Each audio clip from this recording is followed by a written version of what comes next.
വെള്ളത്തിൽ പോവുക ഞാൻ എവിടേക്കാ പോണേ എനിക്ക് ഓർമ്മയില്ല. ഞാൻ നീന്തി വന്നു പിടിച്ച് കയറാൻ.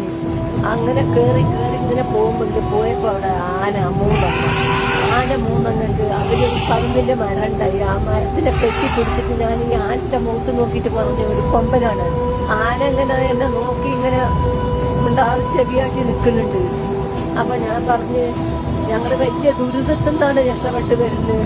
നിനക്ക് നല്ല മനസ്സുണ്ടെങ്കിൽ ആരെങ്കിലും വന്ന് ഞങ്ങളെ രക്ഷിക്കട്ടെ, എന്നെ ഒന്നും ചെയ്യരുത് എന്ന് എന്റെ കുട്ടിനെയും പറഞ്ഞത്. ആനിങ്ങനെ നോക്കി രണ്ട് കണ്ണുകൂടി ഇങ്ങനെ വെള്ളം വരിക. ആ മരത്തിന്റെ താഴെ തന്നെ ഞാനും എന്റെ കുട്ടിയും കടന്നു.